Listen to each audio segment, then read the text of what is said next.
this computer. Okay, perfect. So recording's going. Everyone can contest to that. Let me close these guys. Don't need them right now. Okay, so with this lecture, we're going to really focus in now. We've talked about what the innate immune system is, what the adaptive immune system is, how they interplay between acute and chronic. We've talked about that. We've had questions on that.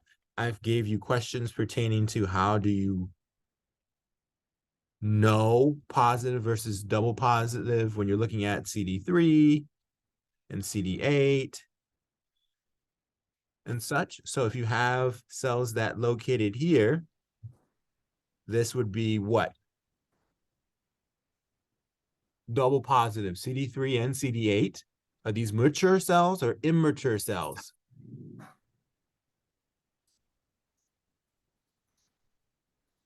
Yes, perfect. These are immature cells, right? That are where? In the medulla of the thymus or the cortex of the thymus? Cortex of the thymus. Yeah, you guys are perfect on that first lecture. Great. Okay, so let's keep going on and we'll tack on this new stuff so you can become perfect at this as well. All right. So, differentiation of T cells. This stuff here is kind of a rehash of what we talked about on Thursday last week. Okay, where I had that one slide I gave you. This is double positive. This is single positive. I brought this in here because this is the beginning portion of how T cells develop. And I want to bring light to two certain genes that pull up in questions when you talk about the development of T cells and the development of B cells. Okay, with that being said, it's these two guys, TDT and RAG. Okay, TDT and RAG are very important for the development of these pre-lymphocytes. So pre-B cells, pre-T cells, all those guys. Okay, now the function of these guys you do need to know. So I'm going to kind of walk this through. So the way this works is this. You have one big gene. And do you remember when you did biochem and you went over cellular genetics, there was one mRNA that could become multiple types of proteins? Yes, splicing. Perfect. That's exactly what we're doing here in these lymphocytes is splicing. Okay, so we have various genes for various parts of the T cell receptor. Because the T cell receptor is made up of an alpha subunit and a beta subunit. Okay, so the way this works is this. This RAG is that splicing guy. Okay, so RAG 1, RAG 2. There's two of these guys. And what they're responsible for is rearranging this stuff. So instead of it being ABC, it could be ACB. Okay, they do a lot of rearranging, is what RAG1 and RAG2 does. Okay, now with that being said, the additional thing is this TDT. TDT stands for terminal deoxynucleotidal transferase. What this guy's job is to add in bases between the splice sites. Because when you went back to cellular genomics, you remember whenever you can cut a gene, you can end up having these sticky ends.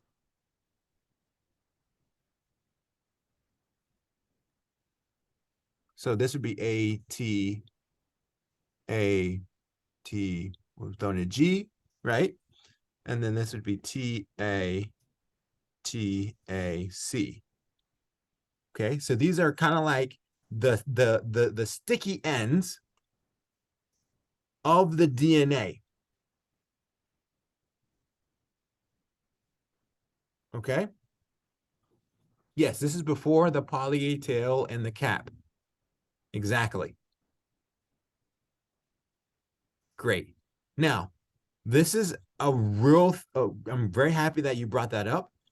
So this is not mRNA splicing.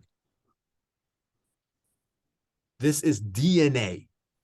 So this is doing it to the DNA, not to the mRNA. But it's the same concept of what splicing does. Okay? Because what splicing does is that it does it for mRNA. So here you have these sticky ends that develop because you cut the DNA and you rearranged it to a new location. So this terminal deoxynucleotide transferase, what it'll do is it'll go in and it'll add in random nucleotides to add additional randomization. This is what allows your lymphocytes to bind to very random things and be prepared for anything new that is never seen before. Okay? Does that make sense? All right, great.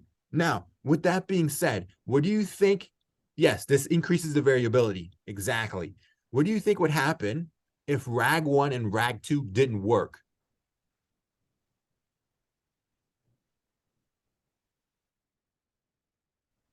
So if these guys never worked, what do you think would happen? So you end up what is known as Omen syndrome. So the cells, if they are not able to rearrange, they don't survive. Okay? So you end up with what is known as Omen syndrome. Okay? So this is a type of SCID, severe combined immunodeficiency. Okay? Any questions on that? Okay, great. So you see how you have this expression first? We're formulating everything together. We're formulating those receptors, the T cell receptors, which is why right after that, you start developing these T cell receptors. Because that's what RAG1, RAG2, and TDT is responsible for doing. Okay? Great. Now, you already understand about this CD4, CD8 positive stuff and how you then split between CD4 or CD8.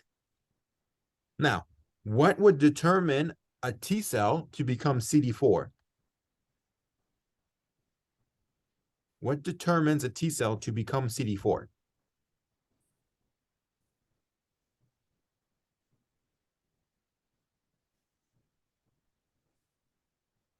Just seeing if anybody has watched the videos pertaining to T cell development on Boards and Beyond. So the big thing is the MHC. So if this T cell finds an MHC2, it becomes a CD4 cell. If it finds an MHC1, it becomes a CD8 cell. Okay. That then goes on to the lymph node to get stimulated whenever it's needed in the secondary lymphoid organs, right? Any questions on that? Okay, good. So here is the same thing we talked about. Okay, positive selection. Tell me if a cell binds. So in positive selection, is it worried about binding to the MHC or is it worried about binding to the antigen held by the MHC with positive selection? Which one is it worried about? The MHC or the antigen inside the MHC with positive selection? Perfect. The MHC. They want to see, just like you guys said last time when we met up, right? The handshake. It wants to see if the T cell receptor can attach to the MHC. It doesn't care right now what the antigen is that it's holding. Okay. It just cares, can I touch the other MHC and have a connection? Okay. Can I do a handshake? Now, in negative selection, then you're worried about what's inside the MHC molecule to see if you bind to it and are activated, or if you do not bind to it and do not become activated. Which one dies? The one that binds to the antigen or the one that does not bind to the antigen?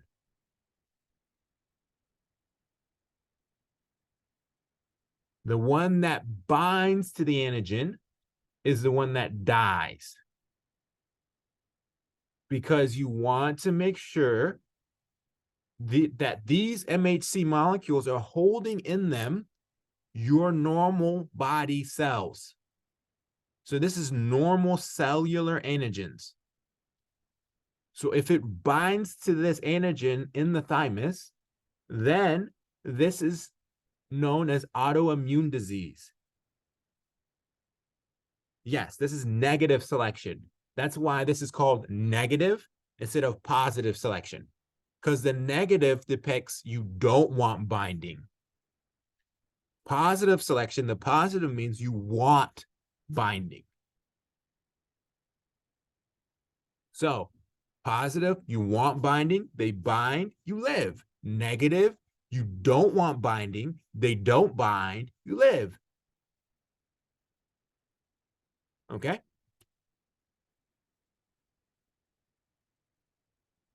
Any questions with any of that?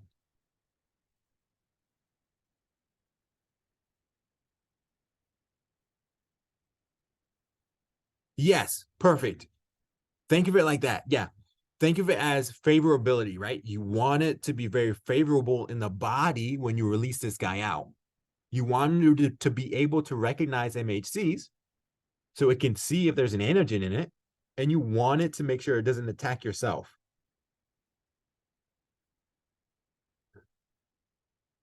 Excuse me. Repeat the negative selection. Yeah, no worries. So with negative selection, you're checking to see the antigen. You're not so much worried about the MHC molecule anymore, because that's what positive selection is about. Positive selection is about the MHC. Negative selection is about the antigen that's within the MHC molecule. That's what you see here. Let me use black. That's what you see here. This is the antigen, right? So you want to know if this T cell binds to the antigen.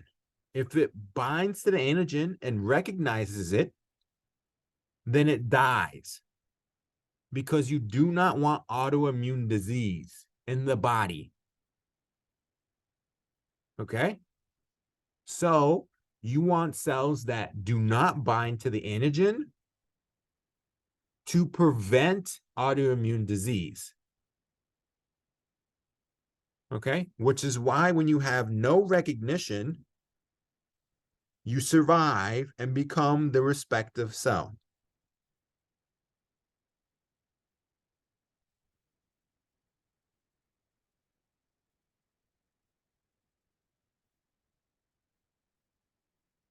It is unable to tend friend from foe if it binds to antigen.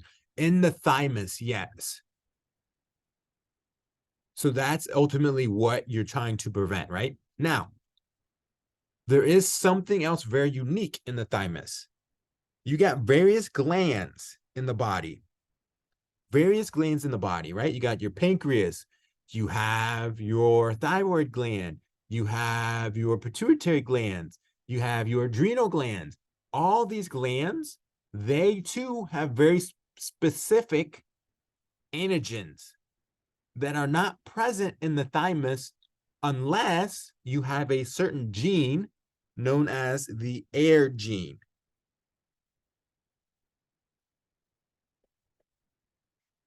Okay?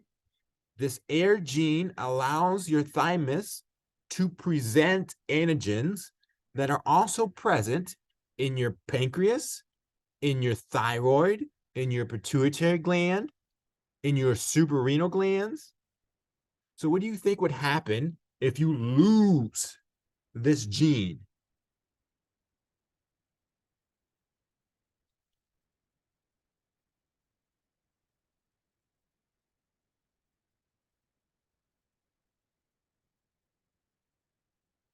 Yes, you get autoimmune disease, but what's very specific about this autoimmune disease?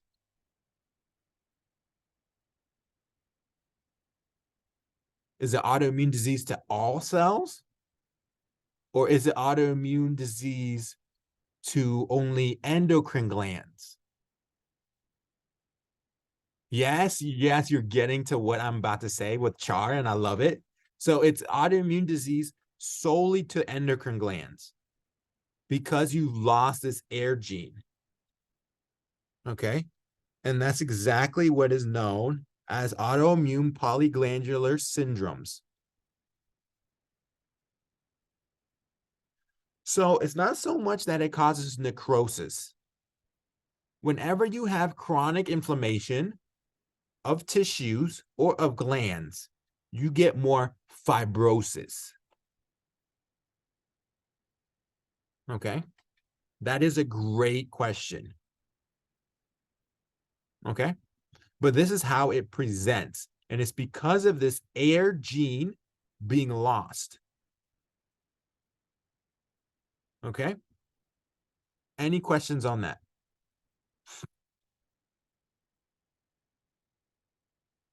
Now, this here makes sense.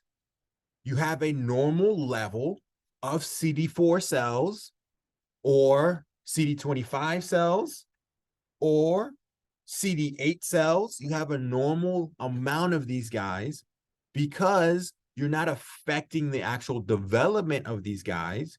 You're affecting your thymus's ability to prevent autoimmune to the endocrine glands.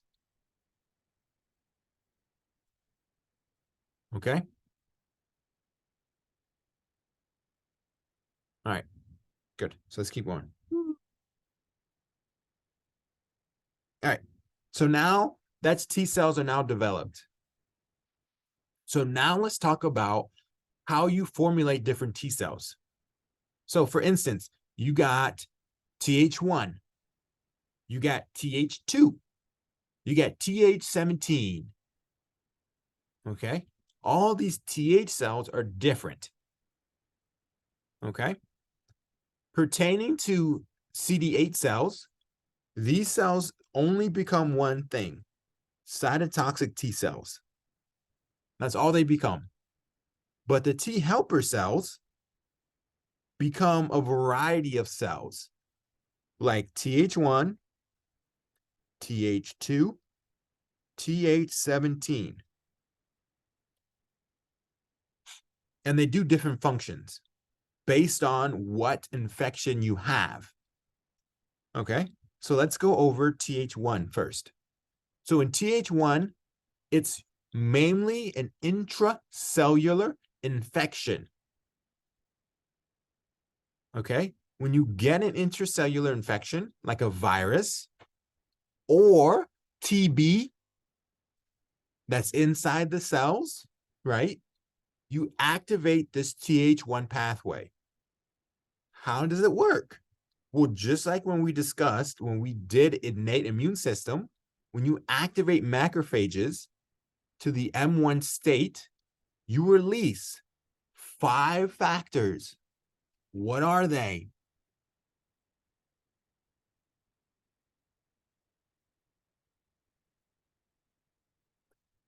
IO1, IO6, IO8, IO12, TNF, alpha.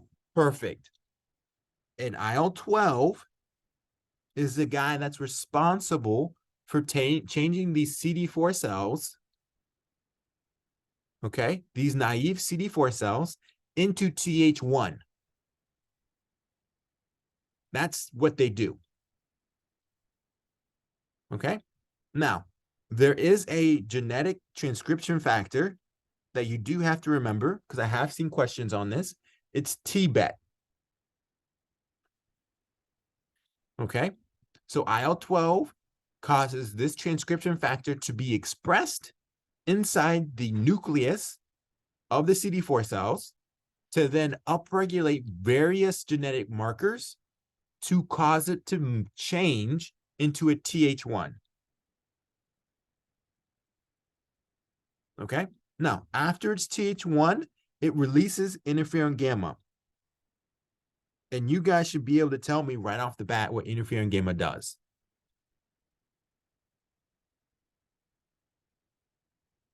What does interferon gamma do? Macrophages, the respiratory burst. Okay. That's the big thing that interferon gamma does. It deals with the respiratory burst. Now, there is another factor, IL-3.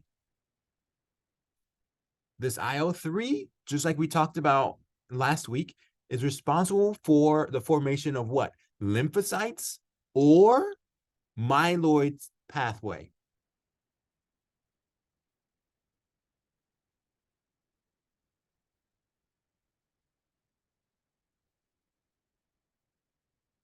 IL-3 responsible for the myeloid pathway or lymphocytes. Which one?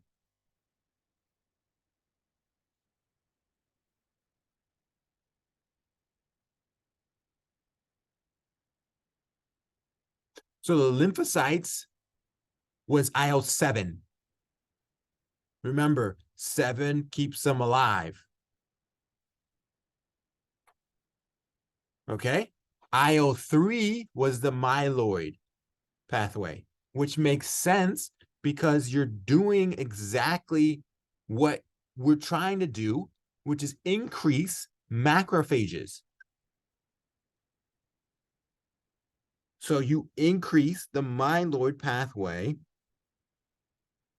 so you can activate more macrophages to come in and aid in killing off these bacteria, these viruses that are in the area. Does that make sense? Okay. Now, another thing that IL-12 does is that it activates natural killer cells. And natural killer cells, we went over that last week. They bind to cells, and they kill the cell only if what?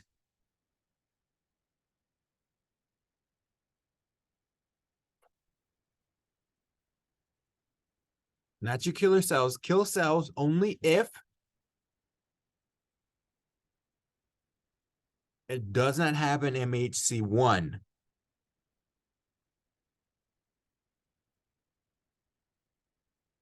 Okay. Has to have an MHC1, not MHC2, because MHC2 is only noted on antigen presenting cells, which are things like macrophages, which are things like dendritic cells, which are things like B cells, like we're going to see here in a bit when we go to B cell activation. Okay. Now, here off to the right, it's showing us that same basis of what interferon gamma does. So just like we said, it activates M1 for macrophages, and it inhibits Th2 response. You're going to see here in a bit, Th2 response is really big for parasites. Okay. why do the Th2 response if you don't need to do that? So interferon gamma is the guy that inhibits T cells from becoming Th2. Okay? Now, the other thing is that this does is that it increases MHC2 presentation. So you're able to then find more cells that have this antigen presenting on the MHC2. Okay? Now, my question is this extracellular or intracellular? If it's on an MHC2.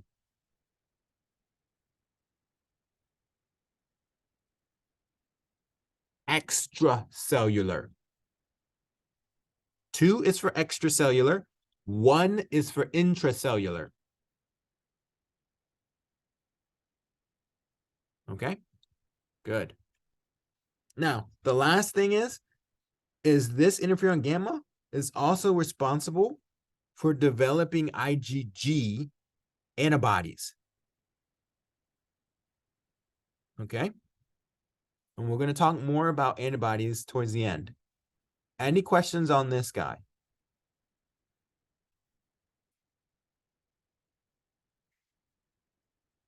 Where is this happening at?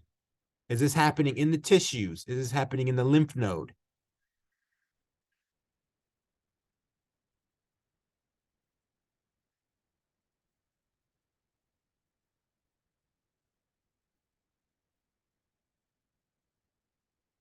So this is happening inside the lymph node. Perfect. That's where this is occurring. And then these Th1 cells that get activated are going to the tissue to release interferon gamma. Okay? And we're going to see this a little bit more in depth later. But I want you to make sure you understand that this is not the tissue that the CD4 cells get activated first. Yes, antigen presenting cells has brought it to the lymph node. Perfect.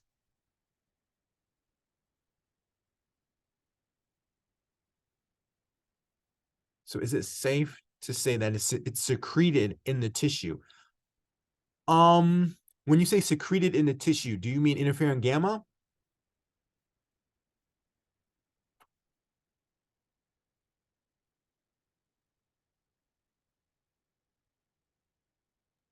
Yeah, kind of, sort of. I was looking at this differential of T cell chart that was in our PowerPoint, Yes. and how one part of it is the lymph node and the other is the peripheral blood. Mhm. So it's the interferon gamma isn't really, you don't really release interferon gamma in the lymph nodes. Now, with that being said, is some interferon gamma released while in the lymph nodes? Yes. But majority of it is released at the tissues. Okay, so what does it mean when it's saying secrete? You know that little graph that we had in the PowerPoint, Yes. So you're talking about the differential of the T this cell? graph, right?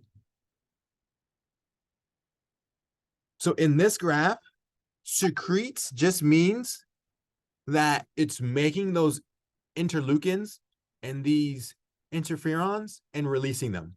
So via exocytosis. So that's what it means by secretes.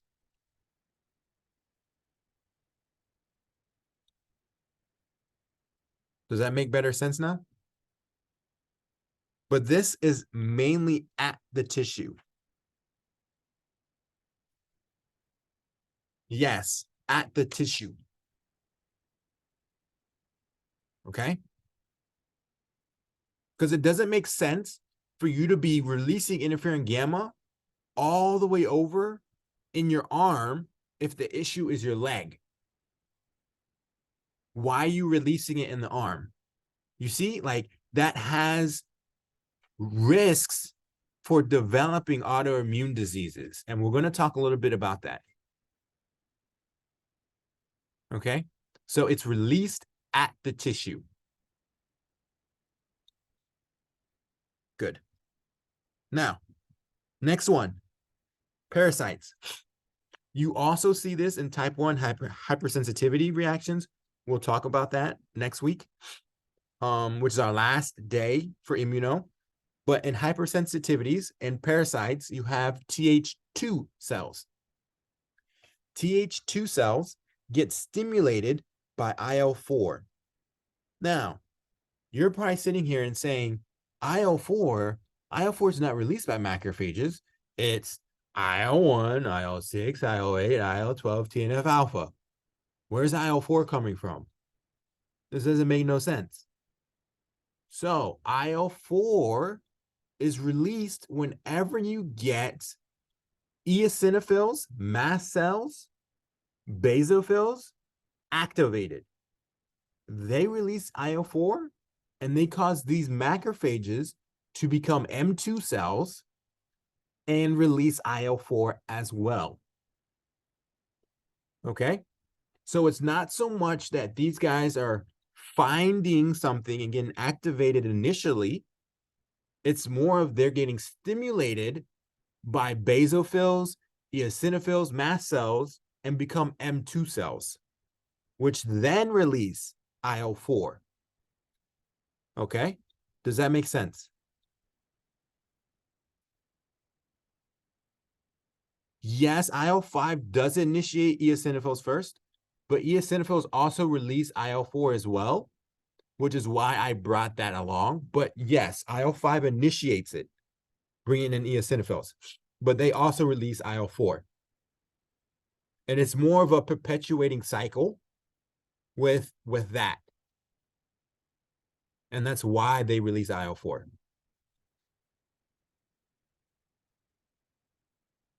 Any questions moving on? Or are we good now? Okay, perfect.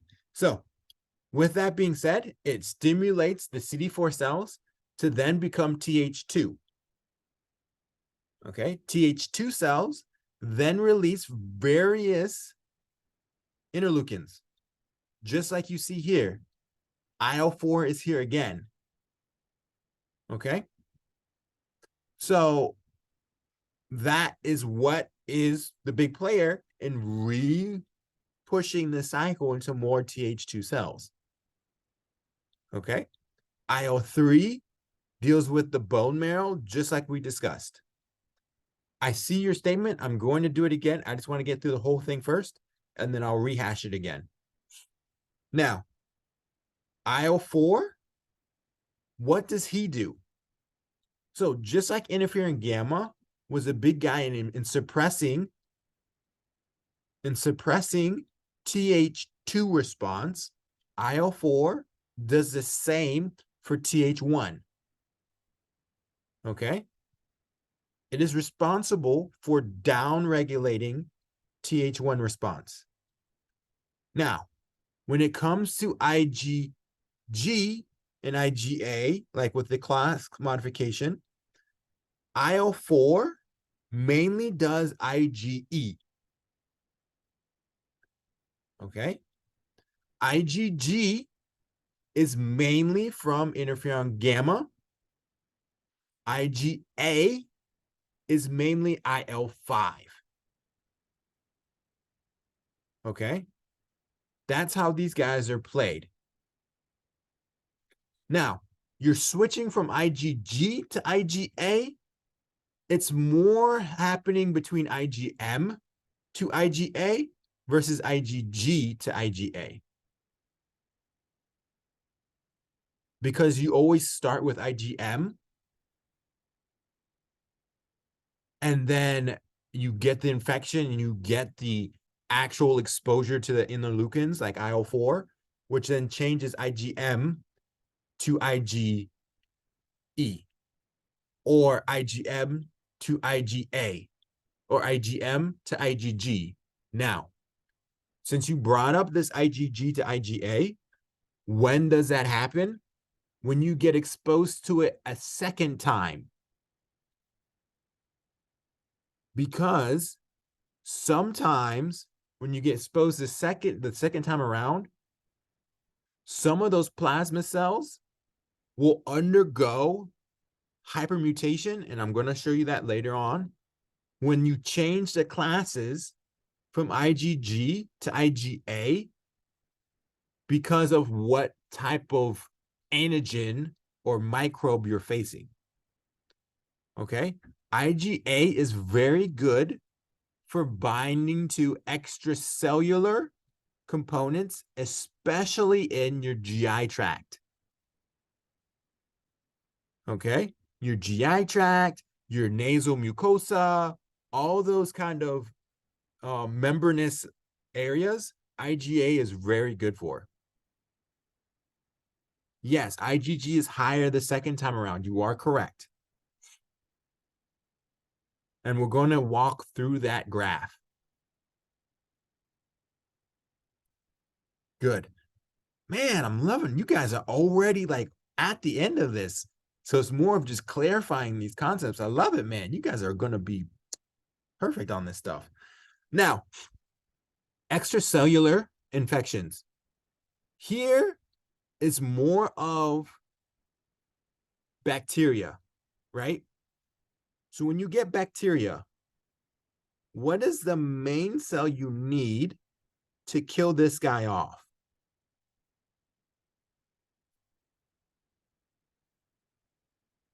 So CD4 cells are in all of them. CD4 cells are utilized in intracellular infections. It's utilized in extracellular infections. It's utilized in eosinophils. CD4 cells, or these T helper cells, are like the chefs of the military.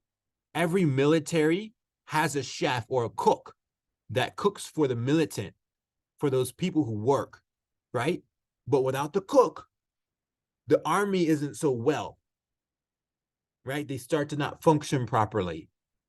That's what HIV is about. You lose the cook, and now all of a sudden the army can't work properly. They get unfed, they start to die off, they start to starve, they start eating each other. Okay? Good. Now, neutrophils. Yes, neutrophils is a big guy that is responsible for killing off bacteria. Okay? And this is why you end up getting a lot of pus in bacterial locations or bacterial infections. Okay? Any questions about any of that stuff so far?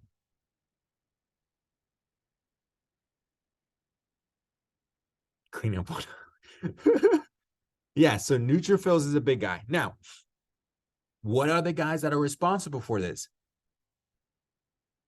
Macrophages become M1. Why? Why do macrophages become M1 here versus M2 in the previous setup?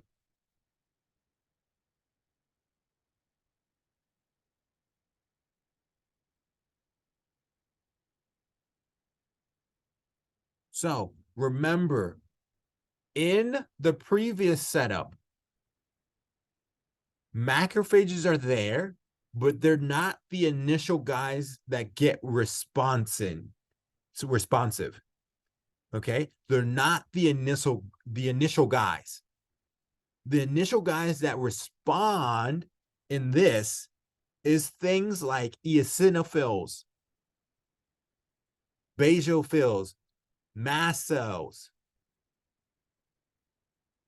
Okay? So that's why it's not an M1, but an M2. If the macrophage itself gets activated first, then it's an M1 and releases all those factors you know and love. IL-1, IL-6, IL-8, IL-12, TNF alpha. Okay? Because macrophages do nothing when it comes to parasites. Well, I won't say nothing. They do something, but they're not the big player.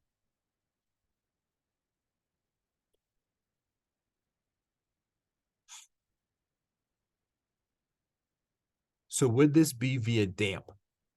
So with parasites, it's and mast cells and basophils, it's not so much damp. That's the guy that stimulates these mast cells and basophils.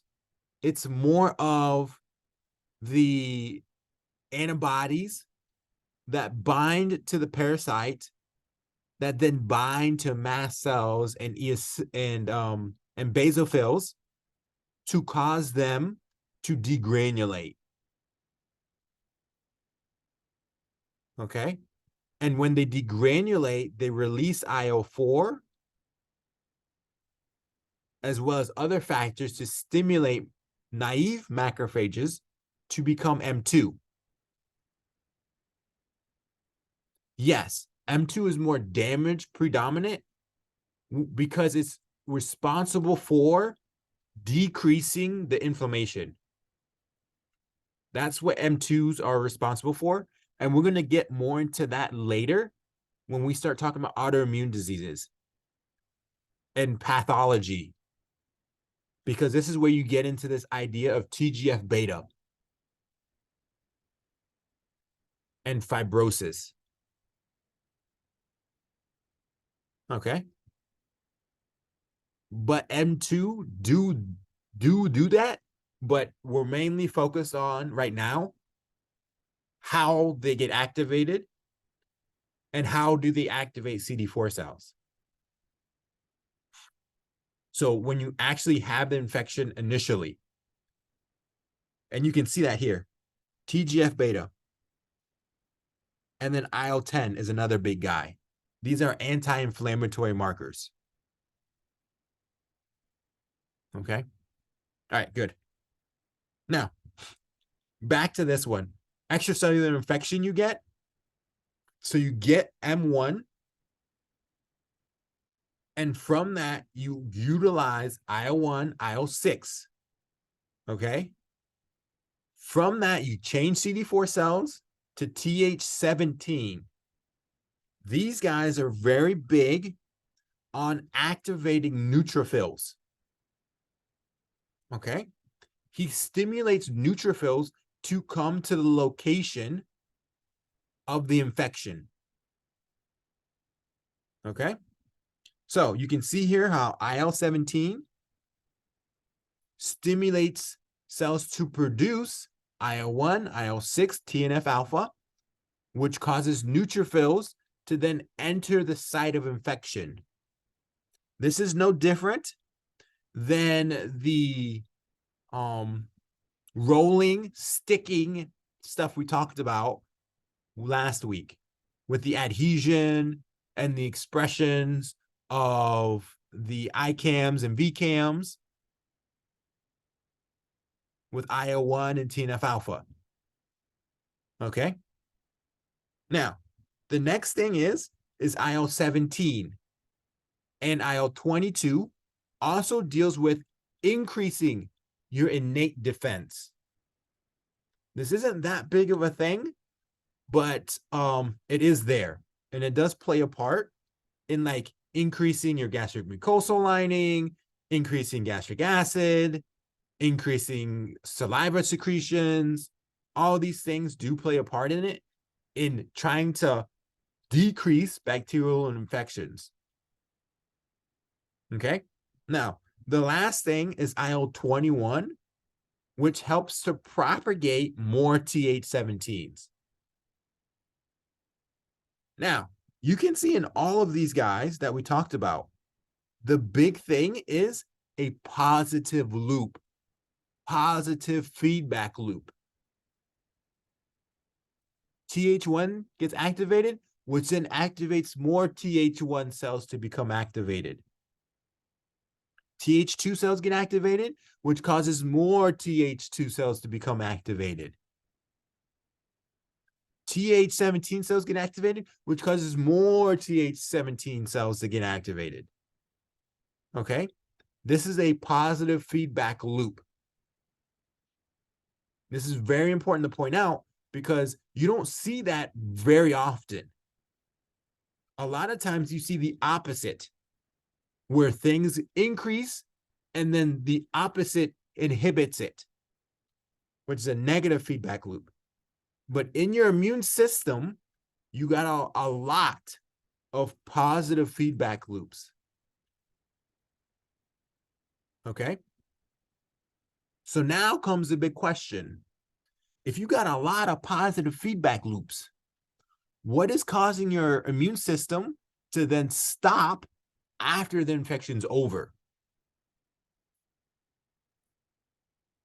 It doesn't seem like you have any negative feedback here. It seems like for some reason your cells just automatically always a positive feedback. Yes, this is where the T regulatory T cells come into play. Treg, perfect. These guys, I want you to think of them as your negative feedback loop.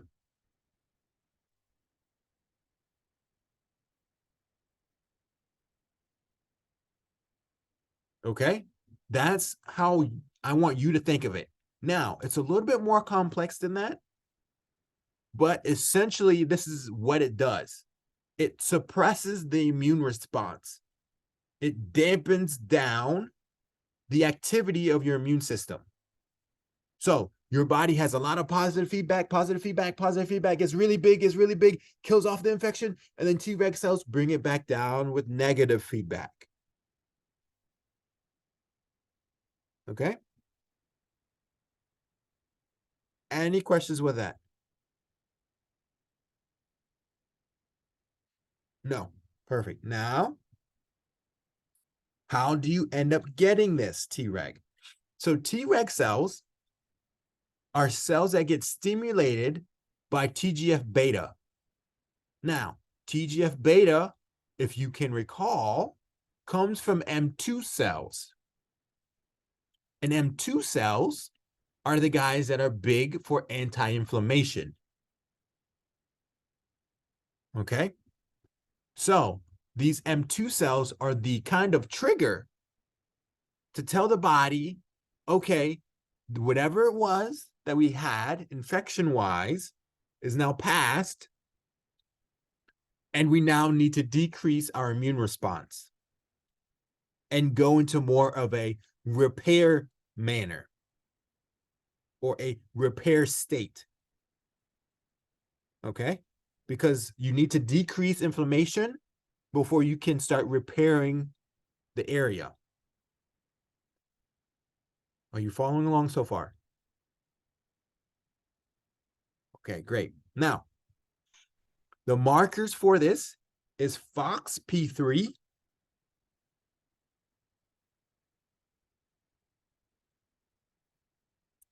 and the CD markers. Yes, de-escalation, perfect.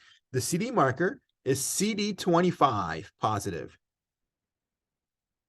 We're going to talk about this CD25 here in a bit. Okay? But he's CD25 positive. This is the markers for Treg cell. All right? Now, what do you expect would happen if you lost Treg cells?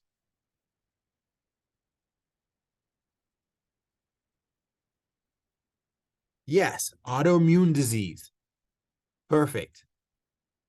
Your body is now unable to decrease an inflammatory response. So as a result, your body constantly is in an inflammatory state. Okay? You can think of many things that go along that same pathway. Psoriasis is an inflammatory chronically. That's just one of many examples. Inflammatory bowel disease is another one. Eczema is a little bit different. MS is also a little bit different. Lupus is more of a hypersensitivity, and we'll see that later. Leukemias, So leukemias is whenever you have cells that are just a lot of that don't really do anything. So it's not that the cells are attacking or in a chronic inflammatory state. It's just that you have too many of them and they're taking up space. What about Stevens-Johnson syndrome? So Stevens-Johnson syndrome is more of, so that's more of a drug reaction that you get with Stevens-Johnson syndrome, where your body starts to attack the actual tissue. It's not like a chronic inflammation. It's an over-exaggerated immune response to your skin.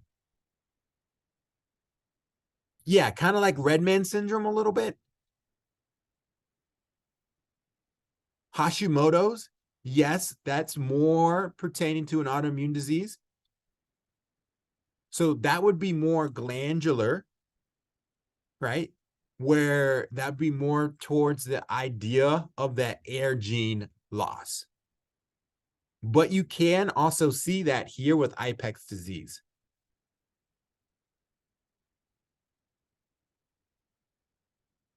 Okay. All right. Good, good, good, good. Yeah, you guys are on it with all these different conditions and autoimmune diseases. I love it. Okay. So, any questions about any of that? Once again, make sure you remember healing is the big player here with Treg cells. That's what it's responsible for. After it gets activated, healing is what he's supposed to do. All right. So, just like we said, there is a condition known as IPEX disease. You have decreased TGF beta and IL-10, which makes sense because Treg cells are responsible for secreting TGF beta and IL-10 because these are the guys that deal with anti-inflammation. Okay? So, with that being said, you present with this autoimmune endocrine syndromes, right? You can present with things like Hashimoto's, like you said, with hypothyroidism. You can even possibly present with like some eczema with the dermatological signs, like one of your fellow students said. Okay. Now, with that being said, you present in a flow cytometry with no CD4 or CD25. That's the big clue to be like, okay, this is IPEX disease. Okay. Any questions on that? So you would look at this type of graph and it would say something like along the lines of CD3, or it could just be CD25. And this box here would be empty.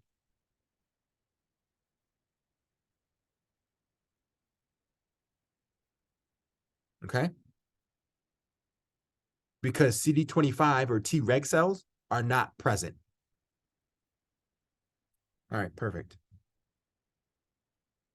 Now, we've talked about T cells. We've talked about the different categories of T cells, right?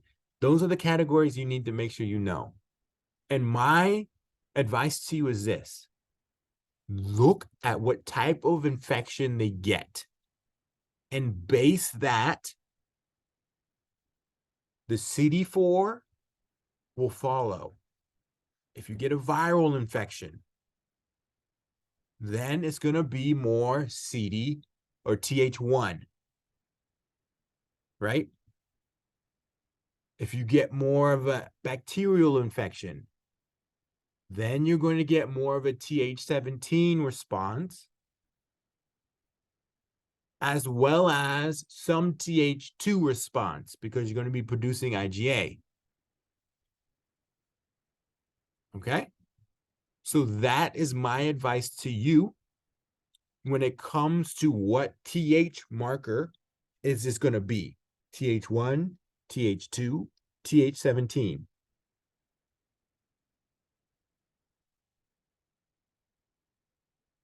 Any questions on any of that? Okay. Now, antigen presentation, we've already kind of touched on this a little bit. I'm just going to go a little bit more in depth. You probably have already watched the videos on this, which is great. So I'm going to just tie in some more intricacies with this, okay? So MHC1s, you already know, are for intracellular infections, viruses, okay? Majority of the time. MHC2 are more for extracellular things, bacteria, okay? Now, with that being said, you do now need to think of what cells present with MHC1 versus MHC2. MHC1 is on every cell of the body except RBCs. Why is that? Because RBCs have their own type of marker on them, which is known as your ABO blood groups.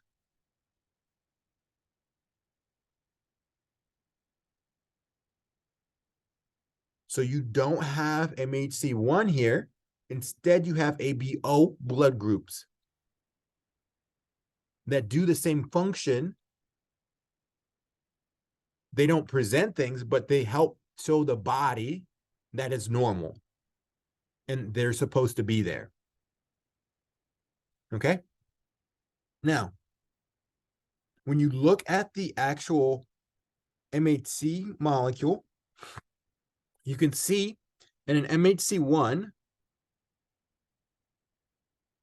you have this very small component, which is known as beta-2 microglobulin.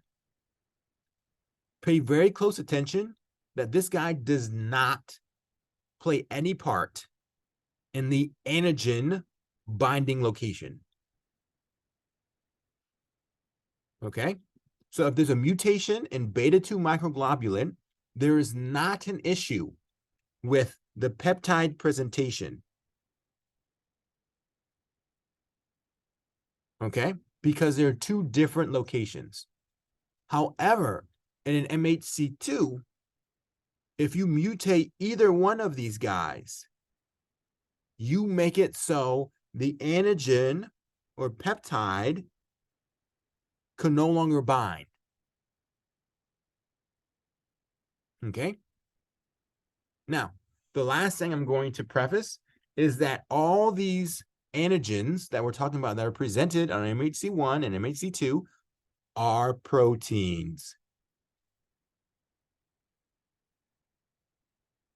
Do not forget this. They are proteins. You do not see carbs, sugars inside these MHC molecules. You only see proteins. Okay? Any questions on that so far? Okay, good. Now, you got different MHC molecules. The MHCs that have A, B, C, one letter, these are MHC ones. If you see them, DR, DQ, these guys have two letters. This is MHC 2. Okay? Now, these MHC molecules have very genetic components tagged to them.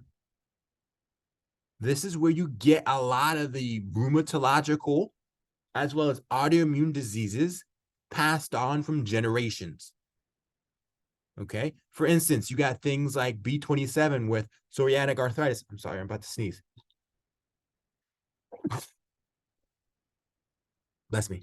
With psoriatic arthritis. Okay? DQ2 with celiac disease. Okay? Thank you. With DR3, you get like things like diabetes, SLE. These things that they present to you, they're not hardly ever going to tell you this. They won't. In the vignette, they're not going to say, this patient has been tested positive for DQ2. Hardly ever will they do that. Instead, what they do is they give you the diagnosis. This patient has a sister who is constantly has hay fever. Oh, okay. Well, now I got to think this patient may have a DR2 mutation. And they're wanting me to think about SLE, multiple sclerosis, Goodpasture syndrome. This is just an additional hint they throw in vignettes. It's not going to be the biggest hint or the most important hint, but it will be a hint they throw in vignettes. Okay? They hardly ever give you the actual thing because a lot of people study these guys and you don't study these guys. And on top of that, you got to think a patient's not going to know I'm A3 or I'm B27 positive. You know, they're not going to know that stuff. But they will know that their dad has reactive arthritis or my sister suffers from Crohn's disease. They will know that. So there is more of a transition into what you will see in the actual clinical world. Okay? Any questions on any of that? All right. Now, like I said, this isn't going to be the only hint they give you. This is just going to be thrown in there. So just look over this, have an idea. Don't spend all night, all day, weeks on end memorizing this. Just have an idea. If you see multiple sclerosis that you could think, maybe SLE goes with this. Maybe hay fever plays with this. Okay. All right, let's keep moving. Now, here's the next big thing to know. Now, these MHC molecules, how they get passed on is like this. You have 3 from MHC1. You get 3 from MHC2. Okay? Now, on DAD, you will get both of these. So you get 6 MHC molecules. 3 being MHC1, 3 being MHC3, or MHC2, my bad. Okay?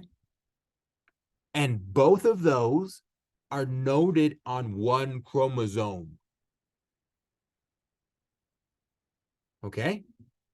So you get 1 chromosome from your dad that has 6 MHC molecules on it.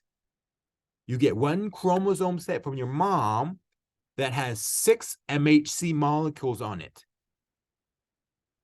Okay? Do you follow so far? Okay, good. Now, with that being said, the MHCs on chromosome 1 will be different than the MHCs on chromosome 2, which is what you see here. This being the mom, we'll just say this is the mom, even though X's are moms. Here, let me switch this up. I'll say dad, because dads are usually Y's. Dads are Y's. So this being the dad, okay, this is not the sex chromosomes. Okay, this is just chromosomes. I do not want you to think that this is a sex chromosome bound, because it's not. Now, dad gives A or dad gives B. Okay? Mom gives A or mom gives B. Okay? So, as a result, you get 1 patient XAYA, so on and so forth. Now, if you're testing to see someone who's identical, let's say you have an issue and you need an organ transplant.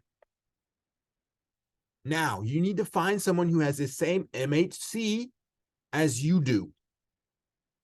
Okay? Because this is where a lot of the rejection occurs, is whenever you don't have MHC molecules matching. Okay? Now, that means that 50% of the time, you will be half matching because you'll get one from mom that matches with the actual patient versus one from dad that matches with the actual patient. And one patient in this box of 4 patients will be completely mismatched from the person who needs the transplant. Does that make sense? So that means you will always have a 1/4 chance of finding someone who is identical to your own MHC molecules pertaining to siblings.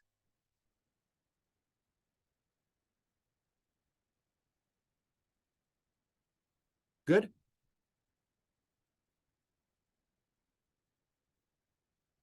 Now, this changes if you have half siblings, right? Because then you'd even have less identical chances. All right, great. Now, here, we've already talked about this, right? This is extracellular.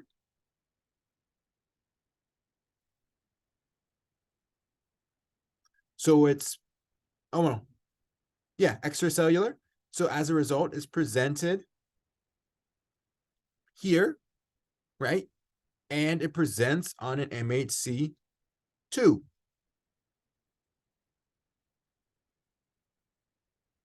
Which then stimulates CD4 cells. Now, stimulating the CD4 cell, let's say this was a bacteria. What CD4 cell will it become?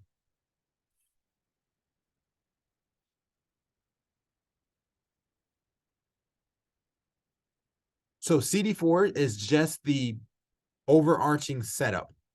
You're looking for the different types of T helper cells.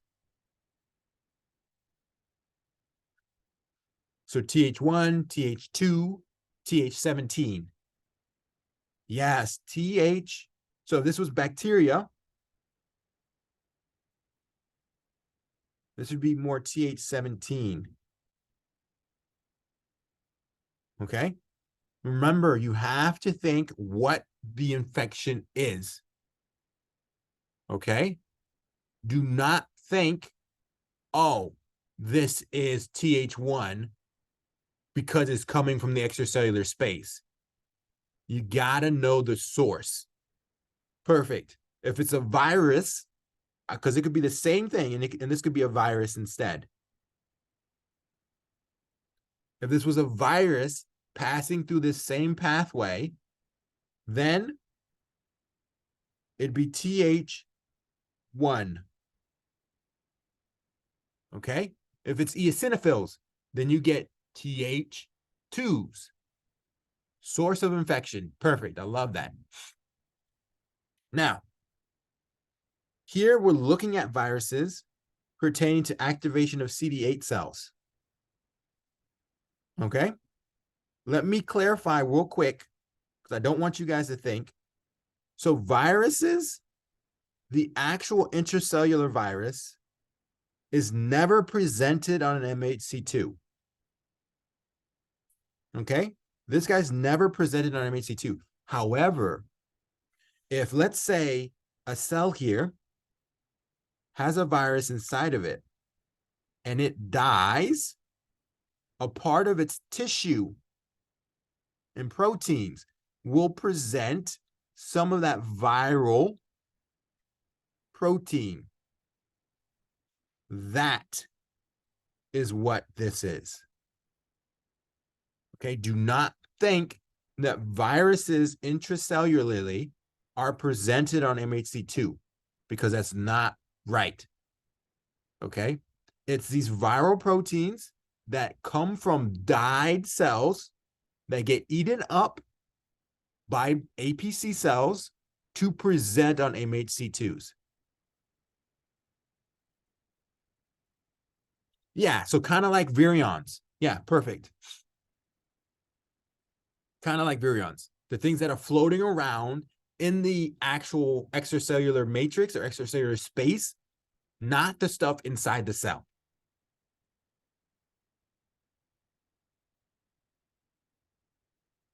All right, great. Now, if it's inside the cell and it's a virus, then you go and you activate CD8 cells because it's presented on an MHC1. Okay, and you can see how this isn't so much it's eating a protein and bringing it in, it's that this protein is floating around and gets broken down by the proteasome to then be presented on an MHC1. Okay, two totally different pathways. Now, with that being said, there is conditions. That's also a SCID, surviving combined immunodeficiencies. This term SCID is not one disease. It's multiple diseases. It's the presentation is what SCID means. Okay? The presentation of having no immune system activation. Okay? That's essentially what SCID is. It's not one disease, but a presentation of symptoms. So, in SCID, you can have it with MHC1 or MHC2 deficiencies. And as a result, you have issues with those corresponding pathways. Yes, perfect. Both T cells and B cells. Good. I love it. I love it. Any questions on that? We're going to get questions about this Thursday. I'm going to throw questions at you. All right. So now that we've talked about that, we've talked about B cells, we've talked about T cells. Now let's tie this all together in a nice little bow and finish it off. So we don't have to sit here and talk about T cells and B cells really anymore pertaining to their activation. Okay? So this is how this works out. T cell activation. These are the pictures that you have and you will get through the semesters. These pictures aren't bad. These pictures are pretty good. However, personally, I think they were a little presented very mixed matched and not tied together. Well, so we're going to tie this all together now and finish this off. You get an infection, viral, maybe bacterial. Okay, either one. Here, we're focusing on more the viral with a little interplay with bacterial. No, not bacterial, but with the interplay on how viral antigens present on proteins. Okay, so just like we talked about, when you get a virus, it's presented in two ways. One, it infects the cell. If it infects the cell, it presents on an MHC1. Okay? Or two, it infects a cell that then dies and is now tagged on a protein or a virion, however you want to think of it. It gets eaten up and is presented on MHC2.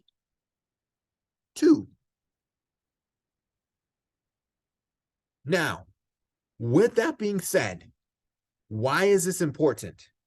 Because MHC1 is going to stimulate CD8 cells, which is very important in killing off virally infected cells. Okay? While MHC2 goes and stimulates CD4 cells, which we discussed earlier are the cooks of the military. They're the guys that are responsible for helping the CD8 cells work more efficiently. So you want both of them activated. Okay? You want both of them activated. Now, the last thing I'm going to talk about is whenever these guys phagocytize things and you get an infection, what else is released from these antigen presenting cells, particularly macrophages?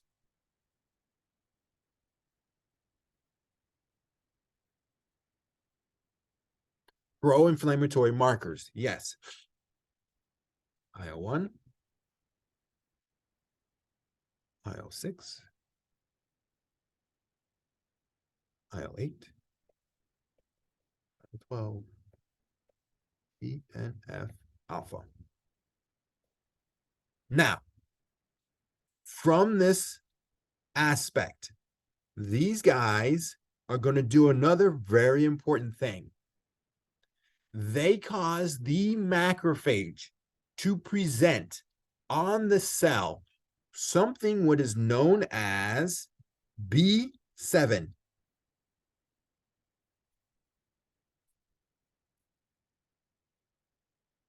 Okay? Those pro-inflammatory markers, let me repeat, those pro-inflammatory markers are responsible for causing the macrophages to present B7. This is also known as CD80,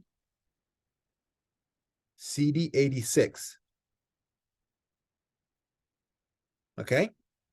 Now, what this does is this. When these guys get activated, these guys travel through the lymphatics. They go to the lymph nodes, just like we talked about. They go to the respective zones of the lymph node, which is the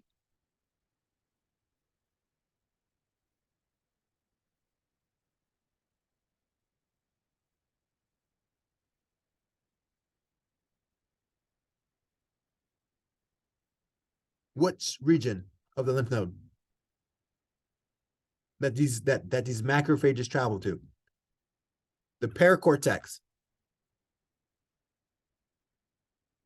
Perfect.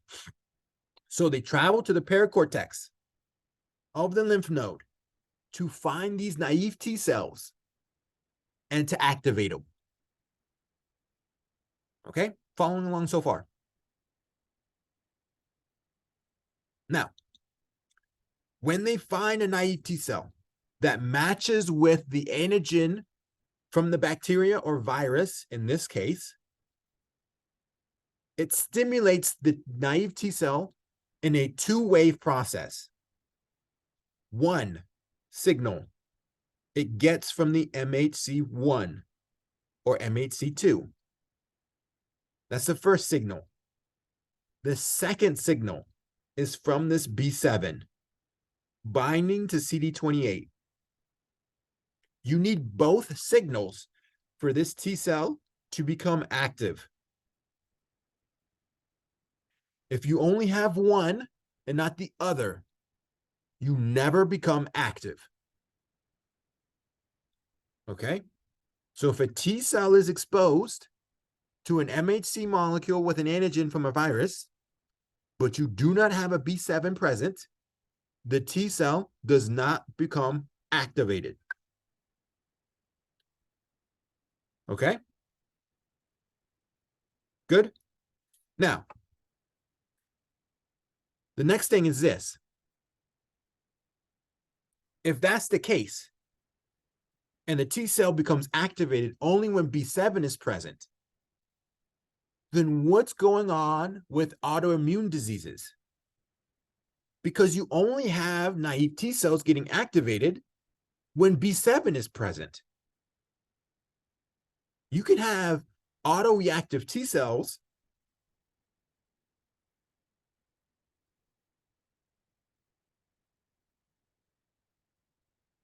just swimming in the blood.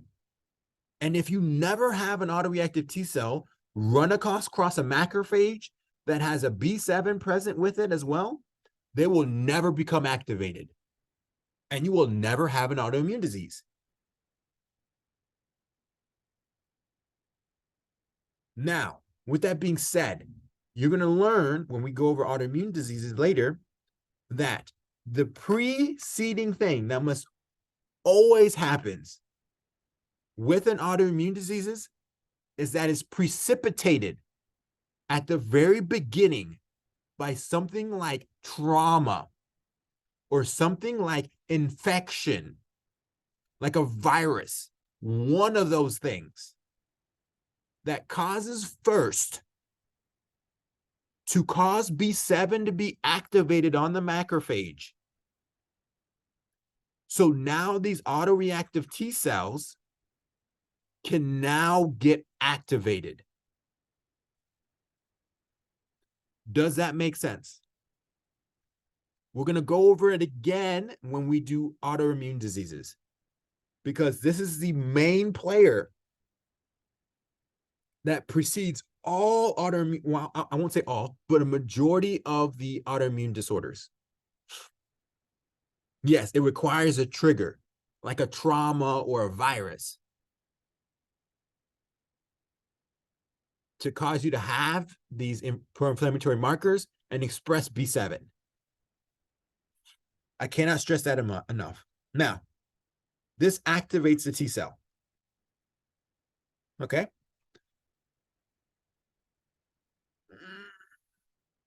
I should have took a break earlier. I'm sorry. You know what? Let's take a 5-minute break. Okay, let's take a 5-minute break here.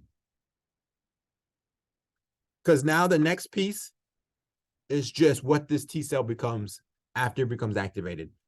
All right? Because I don't want to go and push too much down your throats. And I should have stopped.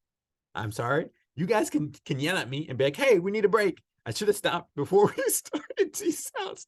I just got too anxious, or not anxious, but too overeager, right? It even happens to me. I love this material and I get overeager about it.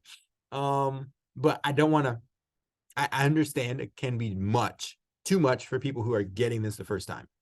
So let's take a 5-minute break. Okay. Let your brain decompress. We'll come back together and we'll finish off the rest. Okay. We'll probably finish off all of T cells, and we may get through partially B cell. And if not, we'll finish it off on Thursday. Yep. 6:30 or 18:30. Yep. Good. All right, guys. And if you have any questions, I mean, I'm fine, so I can sit here and I can answer them. But if you need time, go ahead and take your break.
guys are gonna be freaking amazing. I did see in the chat that there is also, I guess, a free session that they're doing like a review about this stuff as well. Is that correct? Just to prep you guys up for Med 3.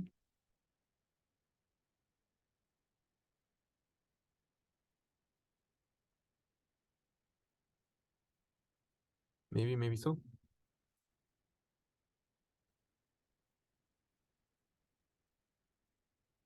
Hmm.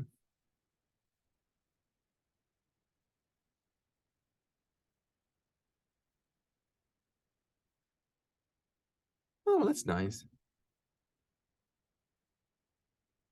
That's good. Good. Yeah, I saw he had like 3 goals or 3 topics for like 4 hours, I think. And I was like, but I guess he's just gonna cover like what you need, what you want to look at. Yeah, 3 hours. Yeah, I guess it's just gonna be like what you should look at, what you shouldn't look at, or whatnot.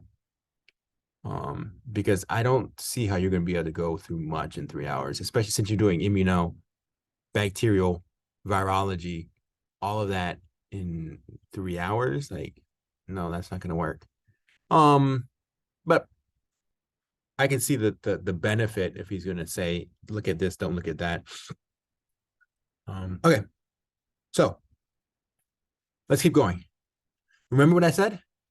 That these pro-inflammatory guys are responsible for presenting B7. This is exactly what we're seeing here. Okay. So these guys cause B7 to present themselves and binds to CD28 on the T cell. Okay. Now, whenever that happens, this naive T cell becomes activated. Now, my next question is this. If this one little T cell became activated, do you think this one little T cell could go and kill thousands of bacteria?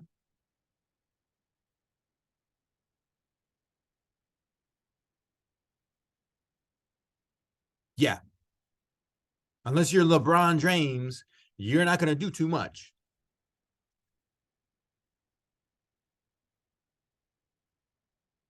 Okay. I mean, that guy can freaking pack anybody on his back and running through, but yeah, so what they do is they do what is known as clonal expansion. So after they get activated, they present on their cell what is known as IL-2 receptor, also known as CD25. What other cell has CD25?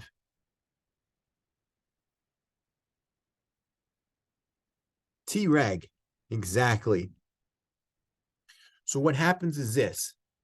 As the inflammation starts, the Treg cells, they already know something's going on because they're also proliferating.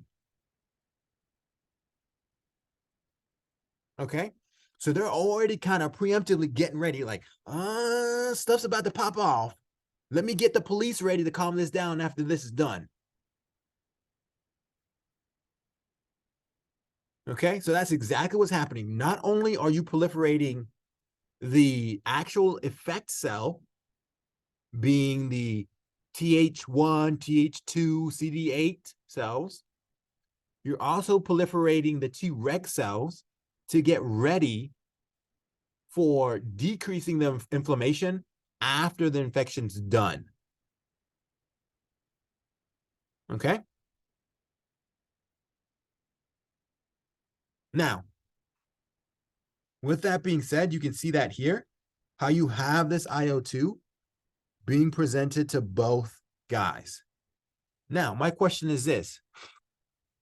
If you had a drug that could target IO2 and prevent it from activating cells, what would this be good to be used on?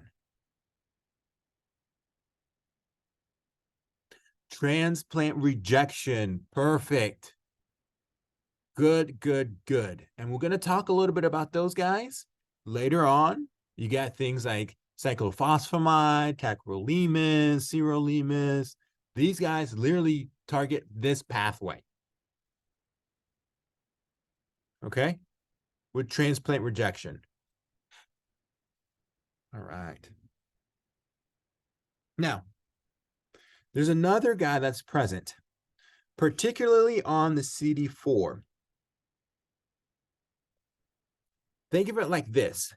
CD4 cells are very helpful, right?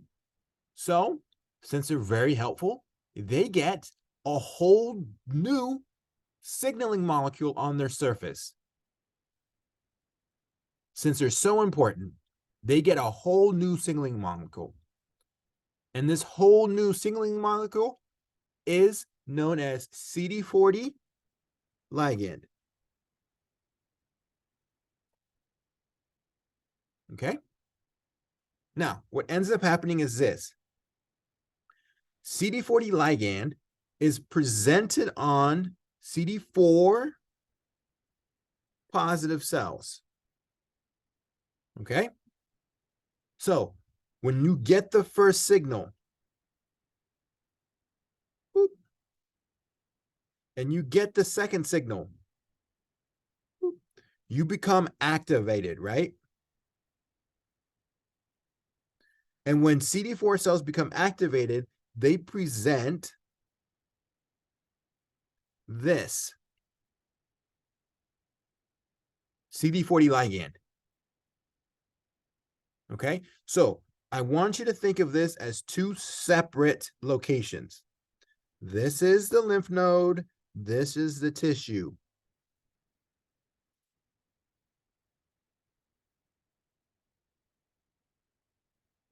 Now, whenever that happens and the CD40 ligand binds to the CD40 receptor,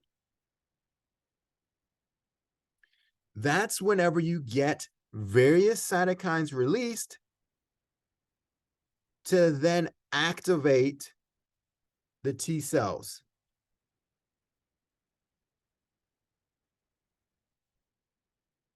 To release various things like interferon gamma.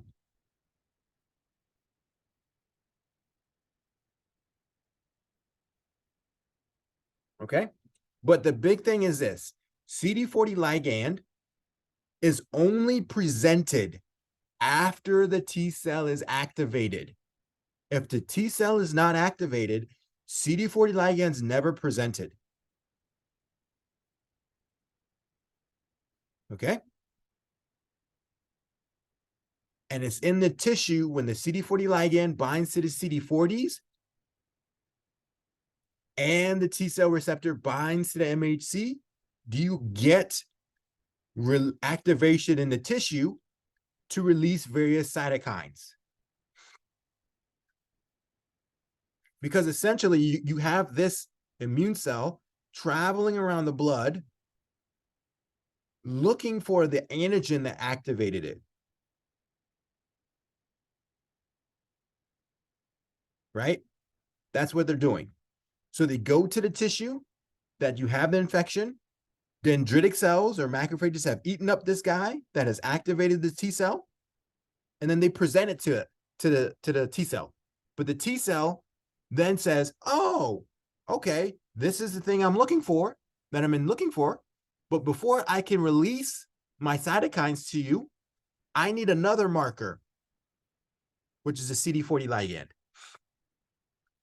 Now, B cells. When we did B cells last week, we said there's two different pathways, right? One is T dependent. One is T independent. What is the big difference between the two of them?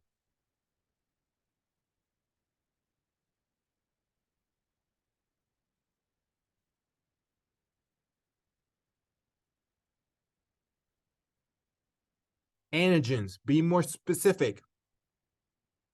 What about the antigens? Protein versus non-protein. Perfect. Protein versus non-protein. You can also say peptide. Yes. Protein and peptide are interchangeable. Perfect. Now, in T-dependent pathway, this is protein regulated. In protein regulated pathway, you get helper T cells or T cells also activated. Does that make sense so far?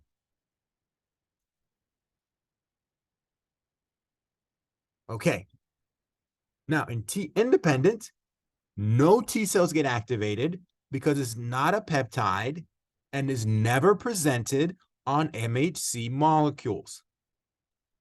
Because MHC molecules only present peptides, proteins. Now, what happens is this. When you get a B cell that gets activated by a helper T cell in conjunction with each other.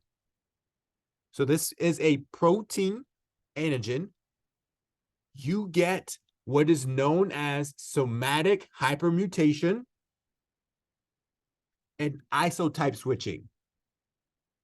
So you get the various things like IgG, IgA, IgE. Okay? You also get memory cells.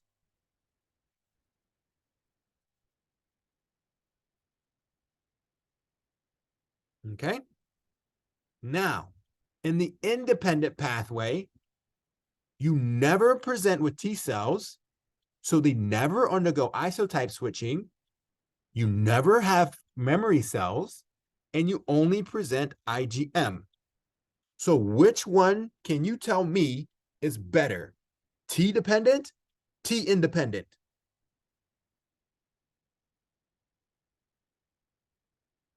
T dependent is better. Perfect. So T dependent is better because you get long-lived immunity. Okay? You get memory cells, meaning long-lived immunity. Okay? Now, let's walk through these different pathways more in depth. So this is a T-independent pathway.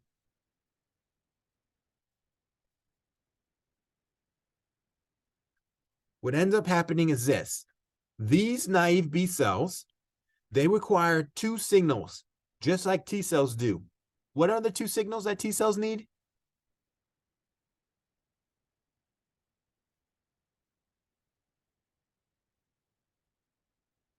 MHC to T cell receptor and B7 to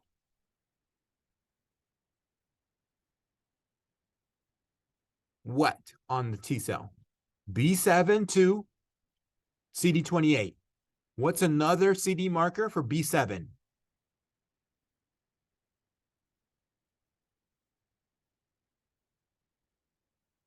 (8086). So FOXP3 that you're talking about is for Treg. That's the marker for Treg cells. Great. It's fine. No worries. Right now is the time to get them mixed up, right? Because when you go to class, you're going to have even more time.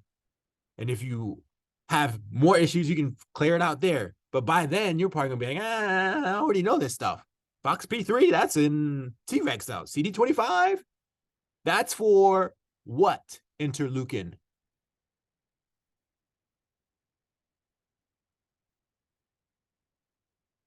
IL-2.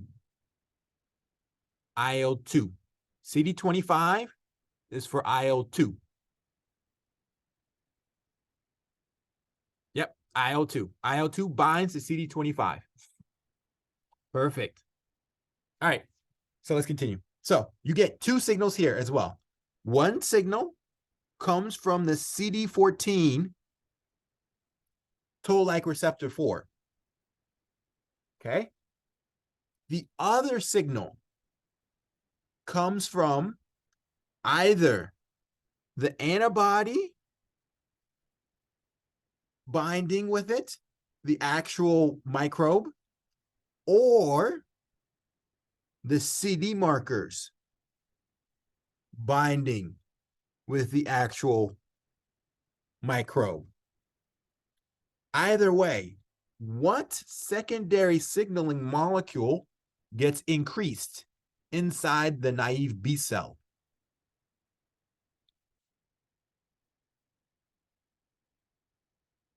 Remember, cyclic AMP for G protein coupled receptors. Here we're in the immune system. It's not cyclic AMP anymore. It is NF kappa beta.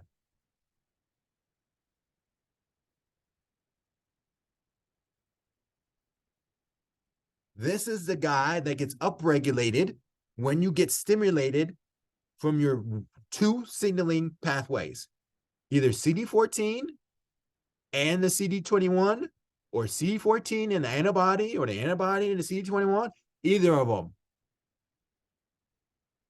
Okay? Now, this happens particularly in the marginal zone of the spleen. Now, the next important thing to know is this doesn't happen until roughly about 2 years of age. When you hit 2 years old, that's roughly about the age that you start getting this marginal zone. So, you get a bacterial infection when you're less than 2 years of age. That is not presenting proteins on the surface of the microbe. Do you have an immune response against this microbe?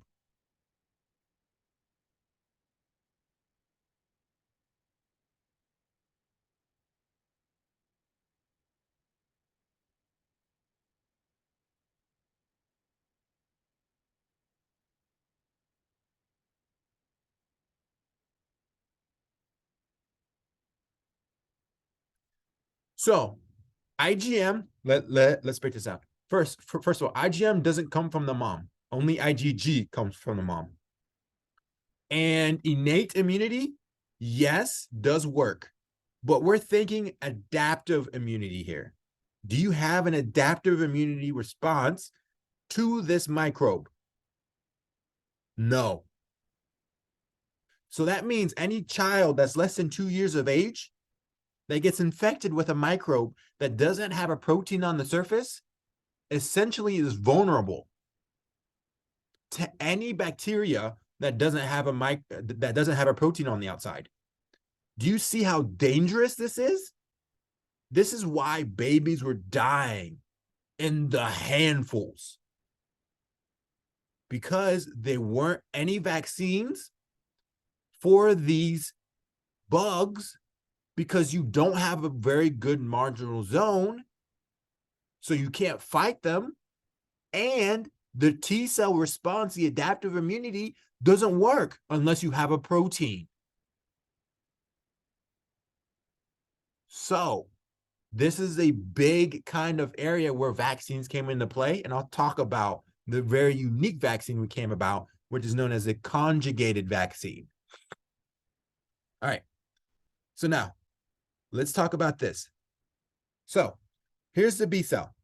We're seeing how does a B cell get activated, okay? There's two different ways. One way, it's by itself. It gets activated by those two signaling pathways, right? Second way, it runs across a T cell that's already activated. So then it just gets activated. The B cell does. This is the more complicated one that I'm going to go over, okay? The other one does happen, but is not as complicated because it's literally just straightforward. It already has a CD40 ligand on it. It already has the B7, CD28 activated stuff. So there's nothing else really needed but to activate the B cell. So let's talk about this. This is a naive T cell, not activated. This is a B cell, not activated. This comes about because B cells are APCs, right? They can macrophage things up, eat them up, phagocytose them, and present them on MHC2s. That's why we're going through this pathway, which is different. The first thing they do is they present an MHC2 to the T cell receptor. My question to you is this.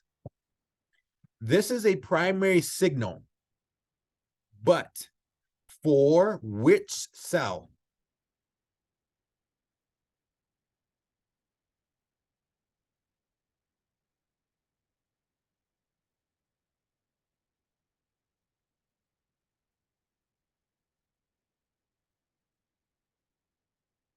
So if this is a T cell receptor binding to the MHC, is that a primary signal for the lymphocyte, or is that a primary signal for the B lymphocyte?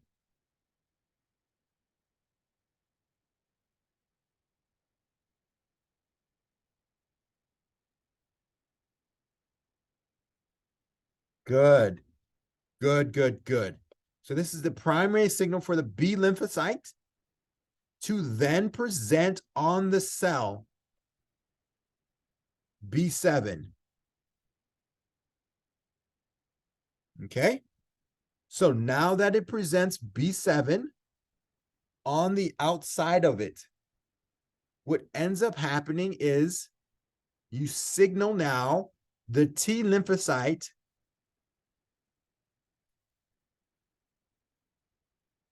to be activated. Okay. So now the T lymphocyte presents CD40 ligand, which then binds to the CD40, which is the secondary signal for the B cell. Remember, every cell needs two signals. B cells need two signals, T cells need two signals. Okay? Now, after the two signals have been met, the T cell is now activated, and the B cell is now activated.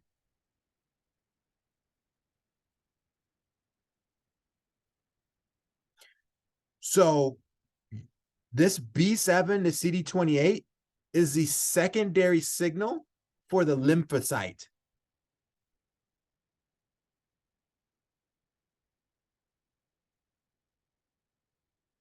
Yeah, for the T lymphocyte, my bad. I need to preface that. Yeah, the T lymphocyte.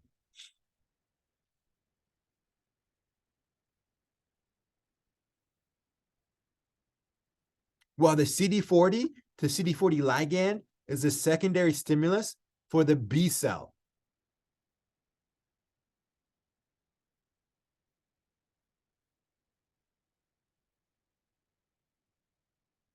All right, great. Now, as a result, these B cells then get activated and they then become plasma cells.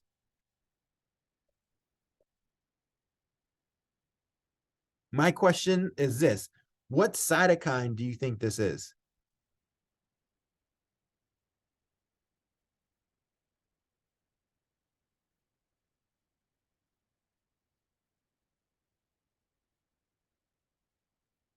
What cytokine is responsible to binding to B or T cells and causing them to proliferate? What cytokine is that?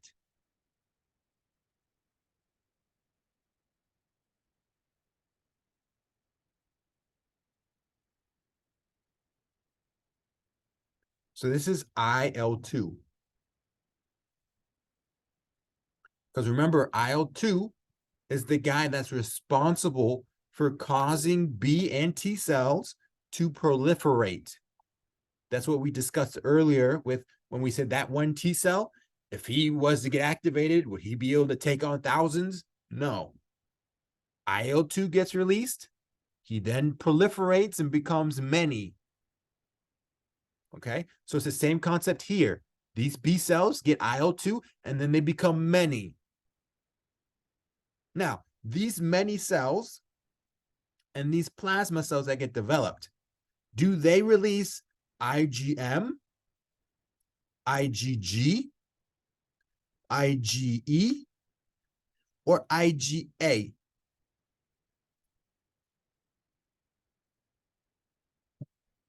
IgM initially. Great. Great, great, great. It's not till later do they present IgG, IgE, and IgA inside that germinal center, okay, where they get the various cytokines for those. Can you tell me what's the cytokine that is needed for IgG?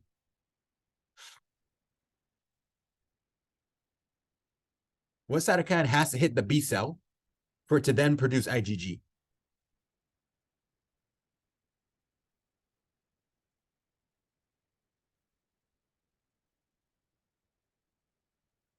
Interferon gamma. For East IgE, what is it?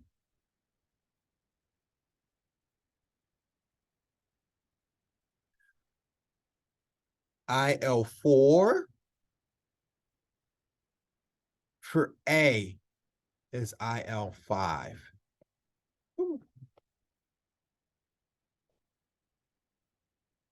Okay. Don't worry. The more you practice, the better it'll get.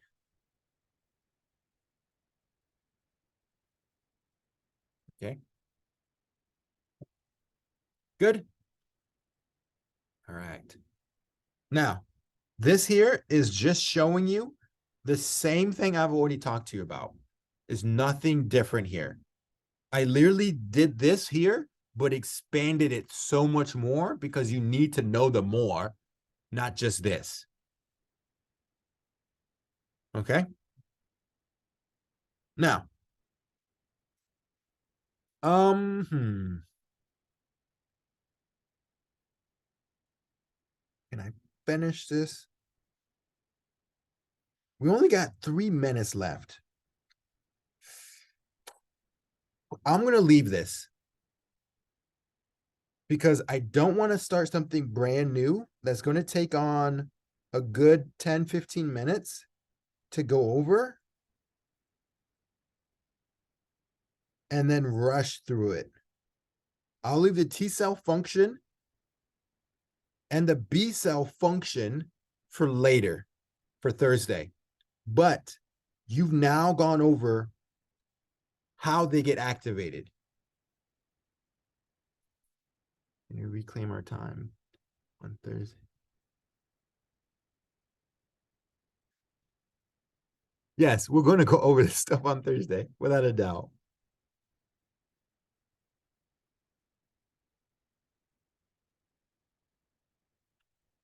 Extra time if needed. Yeah, if we need extra time, we can do it.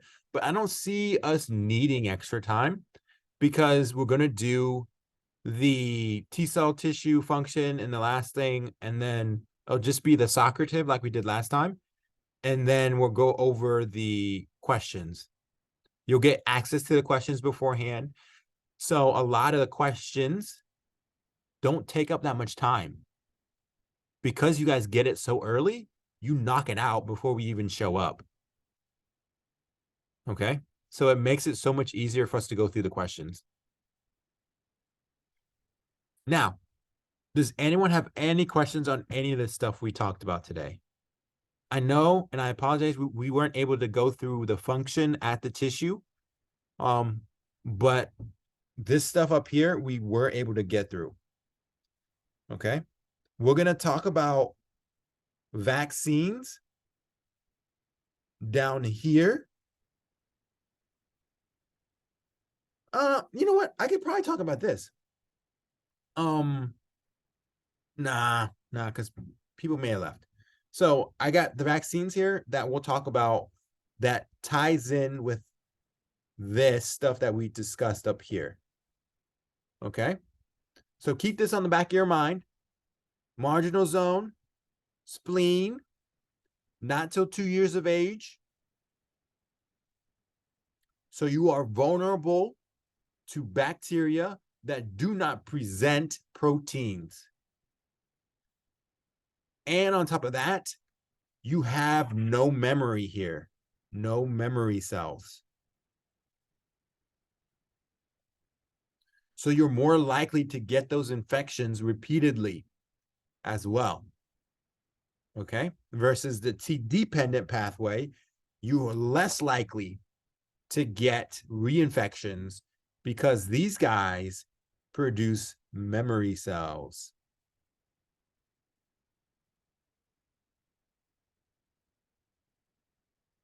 Okay. All right. Any questions about anything? No. I know we kind of finished a little earlier. Yes, I will post the annotation. I want to say I already posted this one on the Google Drive. I posted that, I think yesterday or the day before. I posted this without the annotations. So I will definitely post the one with the annotations for you guys. Here, let me stop the recording now. Yeah, we're gonna